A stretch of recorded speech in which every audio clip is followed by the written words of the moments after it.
Hello everyone, I am Tacet, and today I'm going to be going over the Monk hero class that was just added to Gems of War. This is a pretty relevant hero class, and that's actually going to be one of the best overall in the entire game, counting as a Shantang elf, and to bring in Shantang as well to 12 star this week.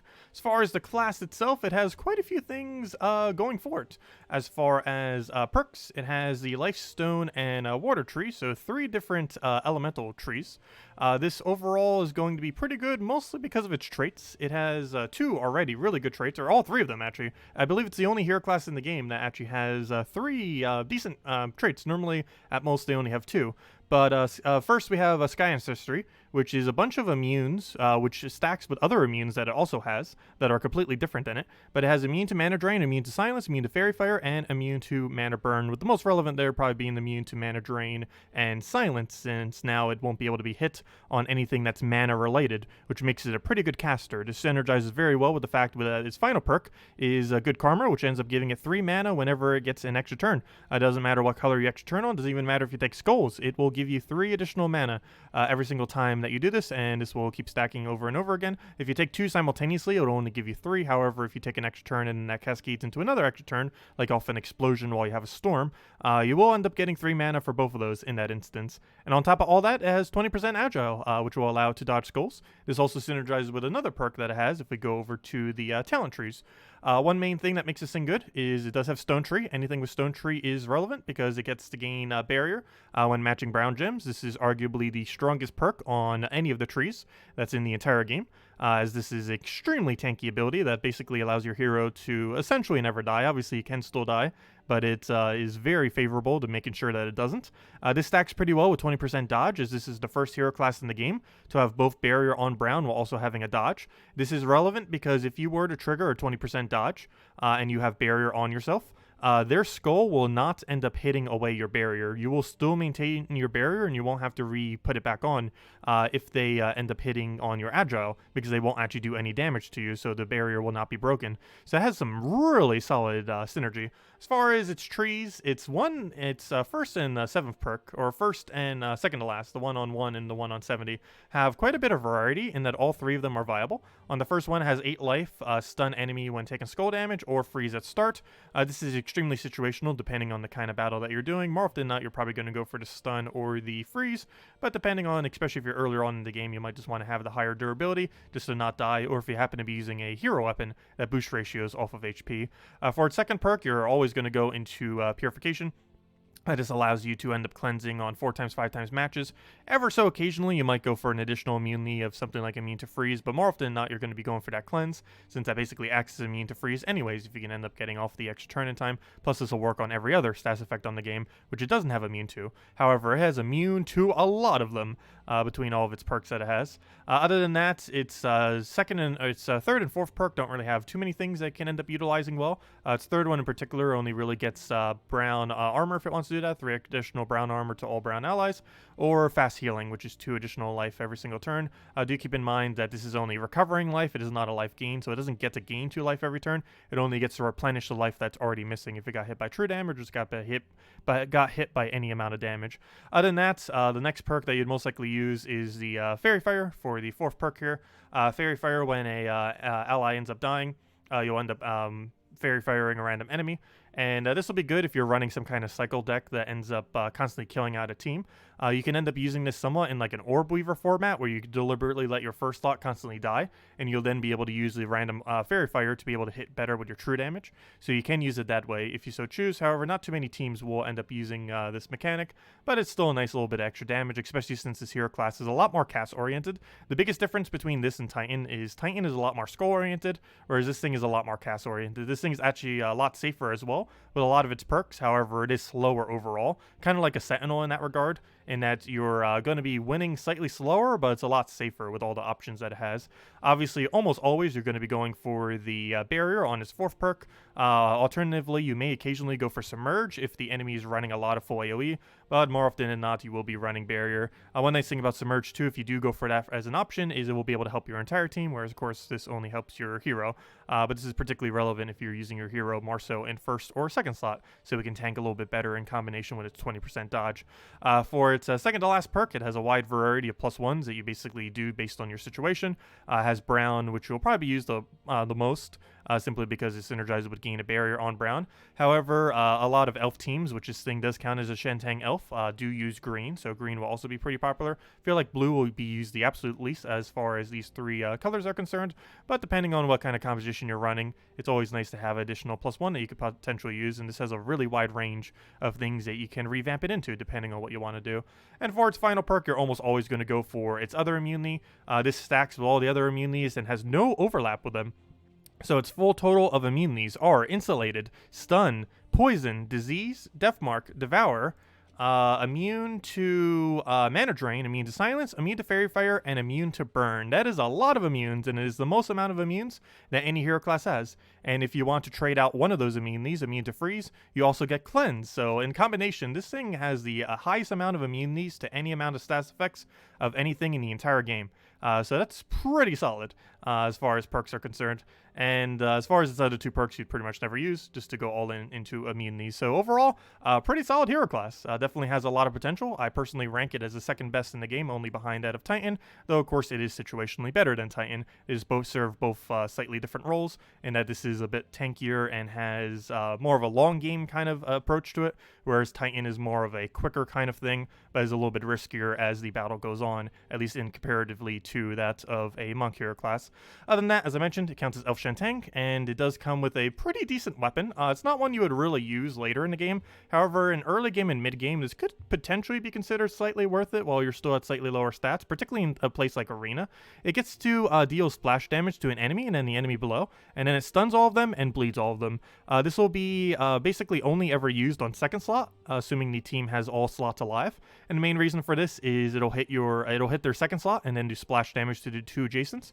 Then it'll hit their third slot and do splash damage to the two adjacents, basically meaning you would stun their entire team, bleed their entire team, do 50% damage to their first and last slot, and do 150% damage to their second and third slot. And that's pretty much how this thing's going to be used. You just constantly keep using it on their second slot until the middle two die, and then you use it on the first slot. One nice thing about this too is if you target on first slot when only first and fourth is alive, while their adjacent damage will not hit, the double poke will still end up hitting. So it will still do at least 100% of its damage rather than 150% to the adjacents. But still, overall, it's going to be okay. Nothing like spectacular, but it's probably going to be mostly an arena weapon and only really used for that. Since hero is normally used in first slot in arena, you could do this to kill the middle two immediately. That's a lot of bleed that you would end up getting as well. And then you'll be able to go and just do it again and hopefully kill out the last slot. And then hero would be the only thing alive in first slot, which you would just kill with pretty much another skull or two, and it would end up ending. So you could probably double cast kill arena pretty consistently with this weapon. Of course, the stun doesn't get to do anything, but the bleed is pretty strong, especially if you can cycle it before the bleed goes away, so that you can keep getting more stacks of bleed, so they take more damage per turn. But overall, not really a weapon you're going to be seeing used much outside of arena. I don't see much of a purpose beyond like level 500 or outside of arena. It's not really going to be used too often.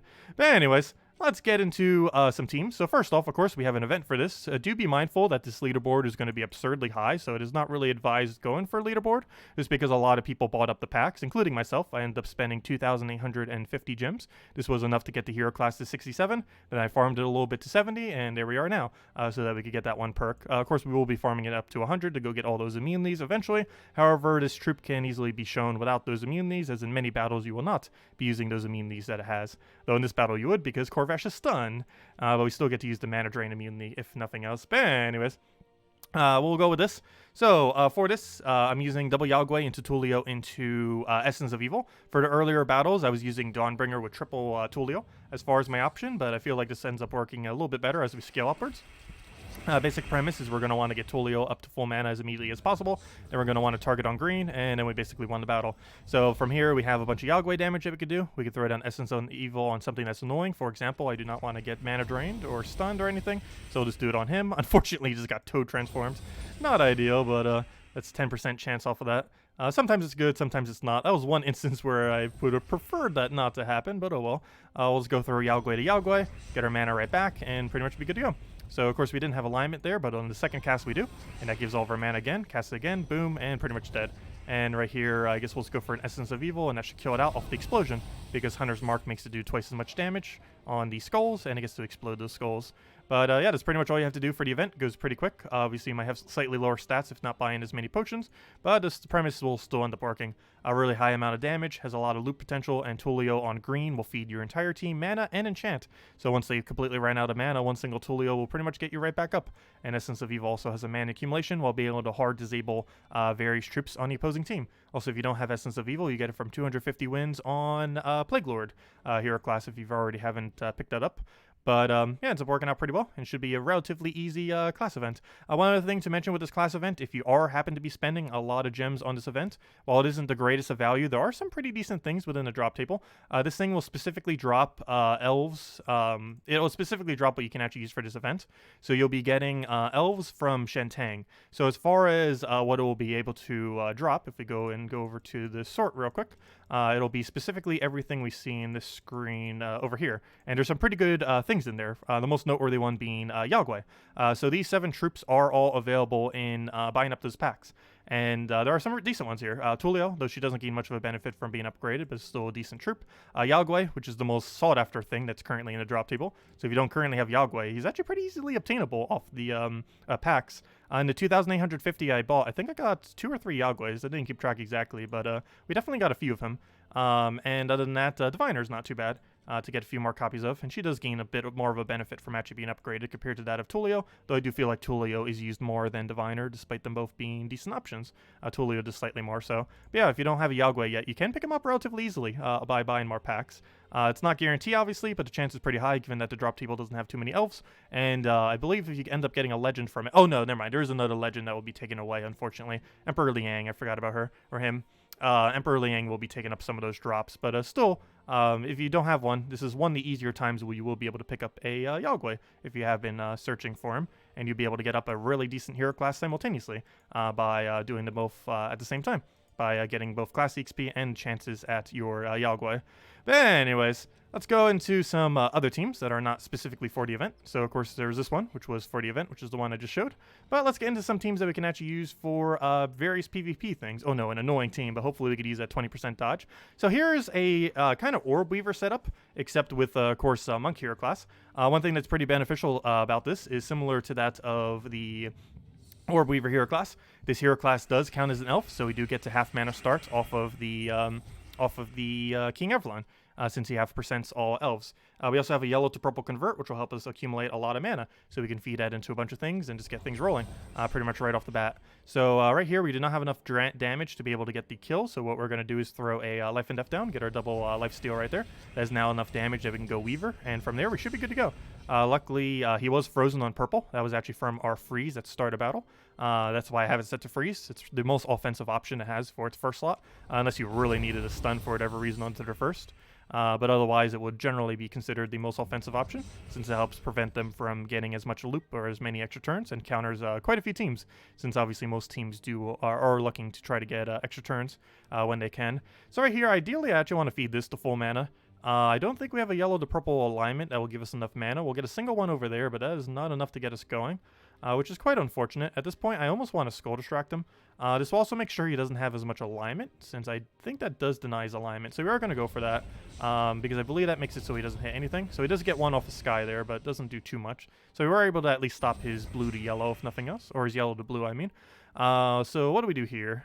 Skull we probably don't want to go for. This first slot we're actually deliberately letting die out so we can use the Fairy Fire. Also so we can use the Weaver to replace it with Web Spinner, as a team like this normally does. Of course, if you're using Orb Weaver hero class, you'd be trying to get Giant Spiders there too. However, in this setup, we obviously can't create Giant Spiders, so we're solely looking to get that 75% summon to get a Web Spinner there. You theoretically can also use King Avelorn to resummon an Elf troop there too. A Forest of Thorns troop there. However, you're generally going to be wanting to go for the web spinner, as that's pretty much the best summon in the game. Actually, it is the best summon of the game as far as any troop having a summon. But anyways, right here, we're actually going to deliberately let our troop die. I'm just going to take a purple or something, let it die, and as you can see, this gets a fairy fire down. This allows us to do 50% additional spell damage to it, and we can synergize that pretty well with a bunch of true damage. So 50% extra, is that actually enough to kill? I do not believe so. That's 21 additional damage because it rounds down. So that is 74. That is not enough, so we'll go for Life and Death just to poke it. Life and Death will bring it into kill range. Then we go for Weaver, and then we go from there. And as you can see, we got our 75% chance for a Web Spinner. Web Spinner has triple damage on Skull, so we could easily just kill it out, even though it has 65% reduction. And that's pretty much the team. Obviously more of a defend team than an offensive team, as Orb Weaver and similar elf teams like this is generally used for in Guild War Defense, but it is Guild War week, so you can go and use that as a defend team if you still want to for a day, assuming you haven't used any other component for any of the other days. Anyways, next up, we have ourselves a pure green. So has Green Guild War actually happened this week? Wasn't it just the other day? Unfortunately, I believe that actually has passed. However, of course, there are future Guild Wars every single month. Yeah, that was literally the first day. And the one we lost overall. I think I didn't die at all in that battle. Did I? Where am I? No, we didn't actually lose on that day. Or the guild lost, but we didn't actually lose. But it is usable for Green Day. And anyways, it's this team right over here. I'm pretty sure I'll be sticking with my actual green team at the moment. However, one pretty noteworthy thing about this team is it uses no mythic. Well, I guess technically this weapon's considered mythic, but it's not actually a mythic. You just need to get 250 wins off a Plague Lord, which only takes a few hours, if not a little bit longer. But it's pretty easy to obtain, and then everything else on the team is either legend or below. So no mythics is the main thing here, and ends up working out decently well. Because I believe the green team I normally use does use at least one mythic, because I'm pretty sure I use a Wild Queen build still. But with Essence of Evil, we're generally going to want to go for Essence of Evil first. Alternatively, yellow would be the next best color we're going to want to take with this team, since Tuliao can get us going. Obviously, since this team uses pure green, we are obviously going to be using Tuliao onto green, and this will allow us to get going. As long as he doesn't do anything too weird there, we should be good to go. So we go through a Yao Guai whenever we have alignment, sometimes even when it doesn't, if we need the damage. Take pretty much every extra turn we can off the board, and see if we have a Yao Guai again, and if we don't, we'll probably just clear off the board and disable what the biggest threat is. So in this particular instance, probably Grey King or his weapon. Probably Grey King, I would say, in this situation. So we'll go end up getting disabled all on the Grey King there.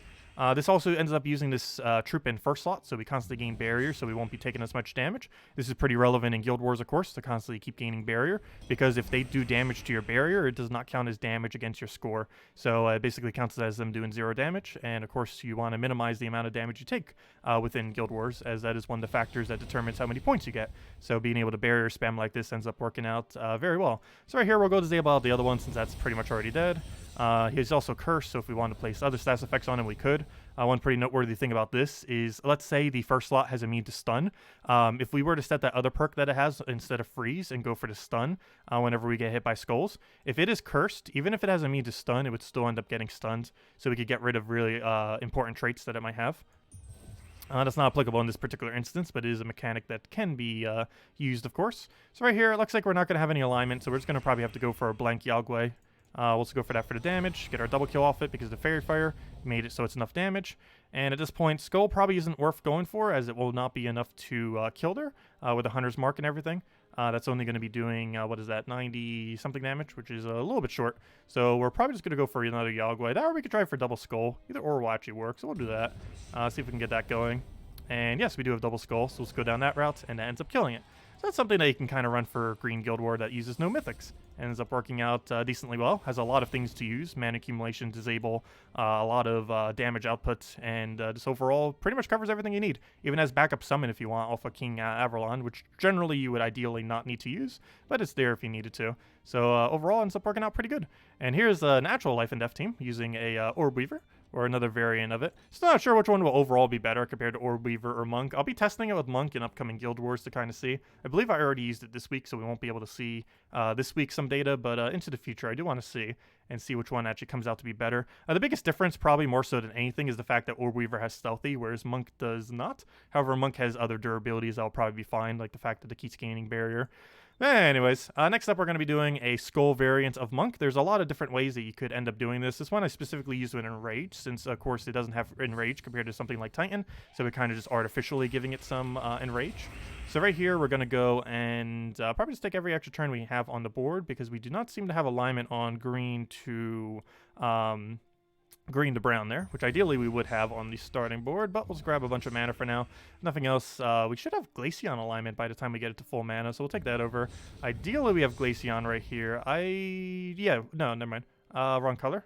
No, we do not seem to have it, unless I'm missing it somewhere, because it has blue to yellow, as well as red to Doomskull, which does not seem to align anything, so we're probably just going to go for a skull here and see what we can do for follow-up. Ideally, what we'd actually want here is to go get that last little bit of brown that we need in order to go clear the board with our Mountain Crusher. Would be the most ideal situation here. Unfortunately, we do not have it on the board, but we might be able to get it from this Cascade set up right there. And no, we do not. We still don't have the Glaycion either. We don't even have a way to drop it properly. I think at this point we might have to go for it just for the mana accumulation though, rather than the board clear. So we'll go for it. Nothing else. Make sure that gnome doesn't get away. And from the Cascade damage, we get quite a bit in. Of course, it's using Orb Weaver, so it's going to constantly keep gaining those summons. We're going to go get a Mountain Crusher now to go get that Brown Storm instead of a Doomskull Storm, in order to give us some better alignment for this Gimlet, and then we can end up trading back off of the thing whenever we end up getting a kill, which ends up working out pretty well, because generally this team will be getting a kill specifically when it's actually killing things, or, you know, when it's starting to skull spam. So end up synergizing pretty well, since we can use Brown Storm while we're trying to accumulate mana, and then immediately switch into Doomskull, like right now, Doomstorm, when we actually want to start killing things. So right here, we'll go get an Enrage onto that. That will give us all of our casts back again. Ideally, we'll have alignment on one of them, otherwise we'll just keep taking things until we can get them killed. Very unfortunate that that thing barely, ever so barely, ends up surviving there. Does not look like we have extra turn alignment, however, we are still going to go for a poke here, and ideally get a good Cascade, and if nothing else, we should have follow-up off of our cast there, and it does finally kill the Orb Weaver, and we should pretty much be good to go from here. Do we have a nice alignment again? Ideally so we'll go for that, hopefully have it on the other one, and that'll be that, and we can easily just take it off of pretty much any of these skulls here, but just for fun, we'll do it off of that, and it ends up dying out. And there we go, just a variant of a skull spam team. Of course, the biggest benefit that this has is just that it has a lot more durability. It also has 20% dodge. So if they happen to get multiple skulls at once, one interesting thing about Agile is that it actually gets to dodge all of them simultaneously. So if they take 3 skulls at once, if you trigger a 20% Agile, you will dodge all 3. Whereas something like a Mitigation will not dodge any of them. It will just mitigate down all 3 of their damages. But with an Agile, we would just simply dodge it all, which is pretty nice. Though do keep in mind it's only per instance. So if they hit like 3 at once and then they cascade another one, that other one will be on a completely different 20% roll, which could potentially, of course, hit, as there's an 80% chance that it would end up hitting. But anyways, that's the new Monk Hero class. Has a lot of potential as far as within the game. It will mostly be used as an alternative utility compared to that of Titan, though it's definitely worth getting up, as it has the highest amount of immunes in the entire game. Arguably one of the tankiest in first slot, with the barrier with a 20% dodge, which is arguably even tankier than 40% dodge off a Sentinel, just because of the fact that you can dodge clumps of skulls, and a 20% dodge will preserve your barrier, whereas doesn't matter how much mitigation you have, you will not preserve your barrier when they take a skull. So there's a lot of interesting perks for it. Quite dynamic, similar to Titan, in that you can revamp it for quite a few things. Overall, will probably not be used a whole lot compared to Titan, just because Titan does have the benefit of having a natural half mana start, which is huge, as well as the fact that it's a lot more skull oriented and has a higher impact for quicker battles, whereas this seems to be more of a Guild War option, and possibly even more of a faction related option, just because you'd want to use this more so in longer battles to be able to utilize the final trait a bit more of the mana accumulation that it constantly has off of mass extra turns, which basically pretty much just allows you to keep cycling your weapon. And obviously, as we get better weapons into the game, this hero class could also potentially be better, since it cycles weapons pretty much quicker than any other hero class. It might not initially get the first cast as quick as some other hero classes, but every cast beyond the first will be quicker cycle than that of which other classes can do. So really good for things like Essence of Evil, as well as weapons that have really, really high impact, while also having some chance of accumulating extra turns attached to them. So any weapon that's kind of like that, as well as the Doom weapons, which I didn't end up showing any teams for, but would be pretty relevant with this class as well, particularly the yellow one, since it does boost ratio off this, unlike Titan, which boost ratio is off of blue for its additional damage. But overall, highly advised considering leveling up this class. It is pretty expensive to spend gems on the class event. However, if you were to do it on the class, this is one of the better ones to consider doing it into, especially since it's so new, and of course no one really has it that leveled yet. Anyways, guys, that'll do it for this video. If you still have any other questions, feel free to leave it in the comment section below. Hope you all have a wonderful weekend, and best of luck upgrading your Monk Hero class. Goodbye, everyone!